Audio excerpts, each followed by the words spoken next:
Okay, so let's look at the final two questions from Prep Test 17, Game 1.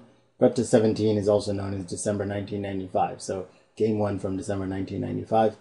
I've left up on the board the rules, the setup, and then the work we did for questions 2 and 3. So we just have two more questions to do, 4 and 5. So let's get to those questions. Let's do number 4. It says, if P's appointment is immediately before S's appointment, then each of the following could be true except. So you'll notice for the question, could be true except, what does that mean? Take a second to think about it. Could be true except means that it cannot be true. So the right answer is going to be cannot be true. It's going to be impossible. And the wrong answers are going to be things that could be true. Okay? So let's look at the information they gave us for this question. P is immediately before S. Okay, so let's do number 4 over here. And we're going to say, okay, P is immediately before S. All right, so again, they're giving us PS, and they're giving us a block with S involved in it. And once again, they're taking up one side, so we know R has to go on the other side. And when I say once again, I'm referring to what we did in the last video for question 3. So this is a block. Oh, that didn't work out. This is a block. Let's try that again. Okay. And we know that the U is going to have to come before this block, okay, because the U has to be before P. So the U is going to definitely be before this block. And now the variables we have left to deal with are Q, W, and T. And one thing we know is that Q is going to have to be before W, okay? So let's think about this. What about the T? What do we know about the T? Well, we knew that it had to be either the R or the T is going to be third. That's what we know. And when we look at this, hopefully it becomes apparent when we look at the top sequence, you know, the PSR block plus the fact that the U has to be before it. It hopefully becomes apparent that the R cannot be third because there have to be, the S has to come before it, the P has to come before it, and the U has to come before it. So it has 3 people that have to come before it. So the earliest the R could be is 4th. So that means that indeed the T is going to have to be third. Okay, so let me go over here and get the drawing that I made and for this purpose so that we could, you know, do the questions a little quicker. And it actually probably doesn't speed me up that much, but we get rid of the fact that, or the possibility that R is third, and we know then that T has to be third. Okay, so now if T's third, this big block PSR can go in one of 2 places. It can either go 4, 5, 6, or it can go 5, 6, 7. So let's just really quickly draw that out. Okay, the P can either go P, S, R, or we can take that same thing, and I'm going to do the second possibility underneath here. Okay, and then T is still third. All right, so now let's work out the rest of this really quickly, and then we'll get to figuring out what cannot be true. So on the top one, we have T in third, P in 4th, S in 5th, R in 6th. And we know the Q has to come before the W, and we know the U has to come in front of the T because it has to come before the PSR block. So over here, right, on 1 and 2, it's got to be either the U or the Q.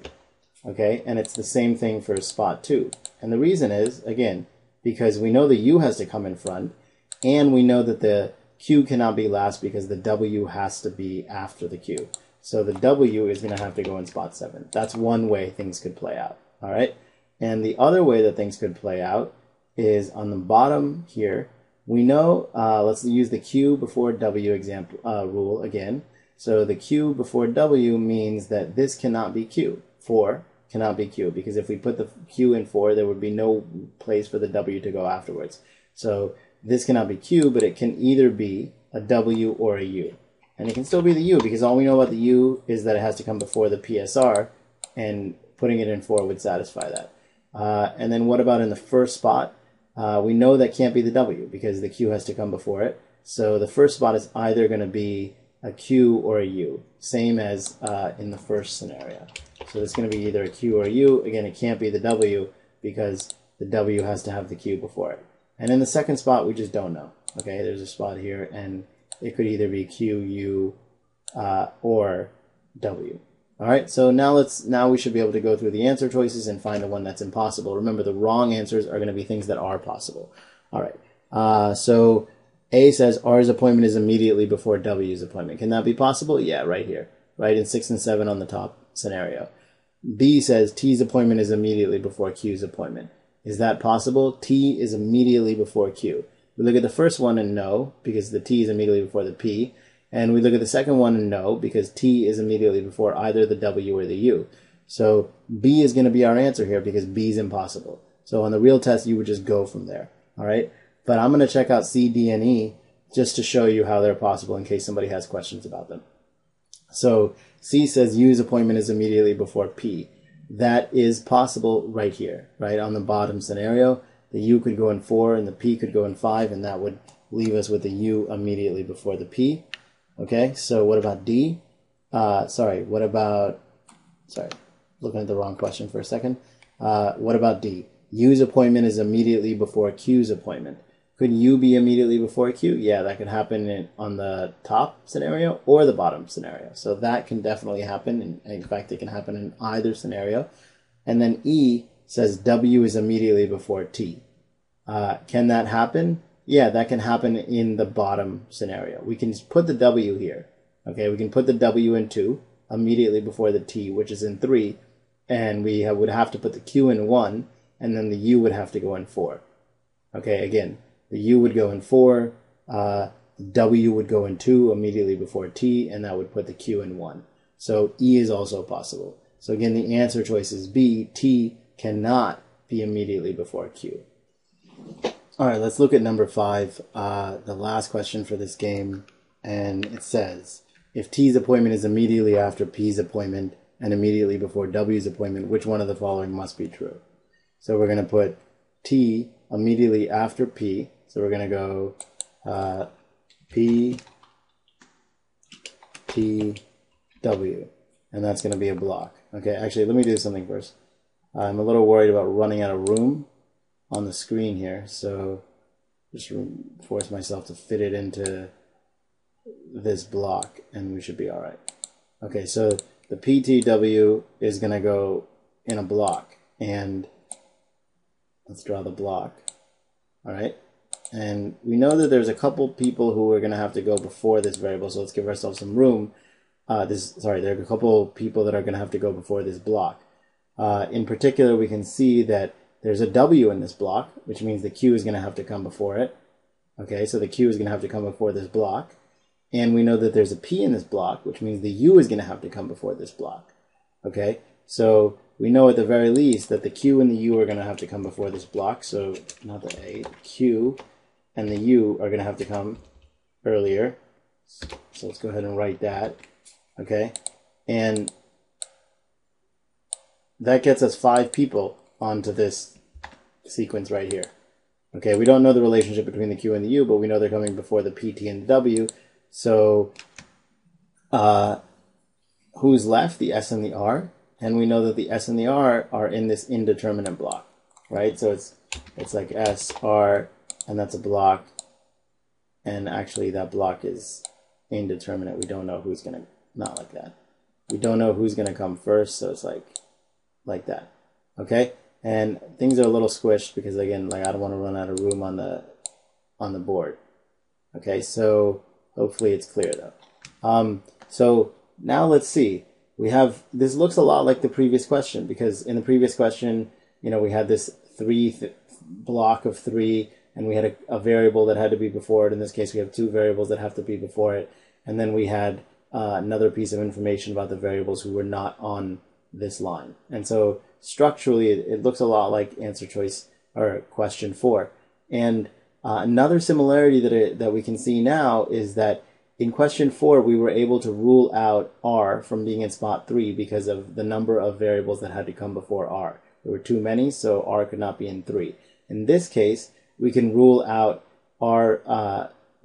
T from being in spot 3 because T has to be after the P, after the Q, and after the U. Okay, so let's go ahead and draw our spaces, and I'm going to try to just draw them in this case. So it's 1, 2, 3, 4, 5. Hopefully they're going to fit.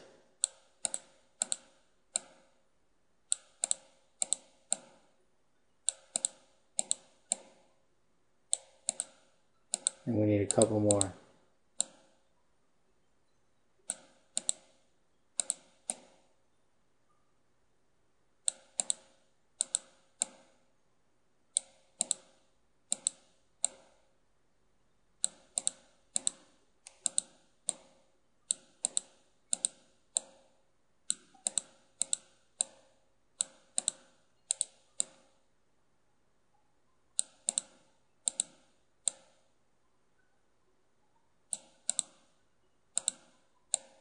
All right, sorry about that, but this should work okay now. So we know what I was saying before I had to take all that time and draw these 7 spaces was that we know that the t cannot be third because it has too many people before it. So it looks like the r is going to have to be third. Okay, so we put the r third, and then we know that the PTW block is going to have to go somewhere after the r. So the PTW block is either going to go in 4, 5, or 6, or it's going to go in 5, 6, or 7. So let's think about it for a second. If the PT block goes in 4, 5, and 6, okay, then the Q and the U would both have to come before it. So they would take up these first 2 spaces. Again, this would be P, T, W, and then this would have to be Q and U. And you guys may have noticed a problem with that, which is that the S was supposed to be next to the R. But if I go P, T, W, and I can just write it really quickly, P, T, W, okay, then this would have to be Q or U. So, but the problem would be that we would have to put Q and U here, but there would be no place for the S to go next to the R. So we know that this arrangement for the block in 4, 5, and 6 does not work. In fact, we know that the only other option is what's going to happen, which is the P, T, and W are going to have to go in 5, 6, and 7. All right? And now we're free, pretty free at least, to put the Q, the U, and the S in these spaces. And I say pretty free because the S cannot go in 1, it has to be next to the R. So this is either going to be a Q or a U. Okay? But beyond that, any of the S, the Q, or the U can go in spots 2 and 4. Okay? So now let's go to the answer choices and figure out, well, let's remind ourselves, because we were looking at the Dabble board for a long time, let's remind ourselves of what the question was, which is what must be true. Okay? So let's look at the answer choices. It looks like the answer choices are all giving us the sequencing of one variable relative to another variable. So they don't want an exact placement. They want us to say, like, this guy's got to go before that guy, or this guy's got to go after that guy. Okay, so let's look at A. It says W's appointment is at some time before R's appointment. No, that actually can't be true, right? W is going to be in 7 and R is going to be in 3. So there's no way that that's a must be true. In fact, it must be false. So we look at B. U's appointment is at some time before R's appointment. Could that be true? Yes, but does that have to be true? No, right? We can put the U in the 4th spot after the R, right? So that is not our answer. C says S's appointment is at some time before U's appointment.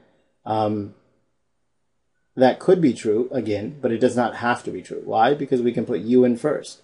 So there's no reason why S has to go before U. In fact, one of the ways that we could finish this solution would rule out, would put U first, in which case obviously nobody's going to be before the U. Okay? So D says R's appointment is at some time before P's. And if we look at our diagram, that actually must be true, right? R is going to be in 3rd, we know for a fact, and P is going to be in 5th, we know for a fact. So D would be our answer because that's something that we cannot get around. And that reminds me that this is a good example of process of elimination on a must be true question. What you're trying to do, okay, when you're looking at the answer choices is to attack them, is to show why they don't have to be true. Okay? And when you find the one that no matter how hard you try, you can't get around it, that's your answer. But your mindset should be to attack the answer choices and show that they in fact don't have to be true. Okay? And then finally, just, to be thorough, we look at E. Q's appointment is at, we know D's the answer, but let's look at E. Q's appointment is at some time before S's appointment. Does that have to be true? We can put the Q in 4 and the S in 2 and the U in 1. So again, we can put the Q in 4, the S in 2, and the U in 1. And in that case, E would not be true. So once again, we attack the answer choice. We show that it does not have to be true. The one that we could not get around was answer choice D, because the variables involved in answer choice D cannot be moved. R is in 3 no matter what, and P is in 5 no matter what, and R is going to be before P no matter how hard we try. So D is going to be our answer here. Okay? So that's this game. This last video took me a lot longer than I thought it was going to take, so I better wrap it up to make sure I get under the time limit. I will see you in the next video.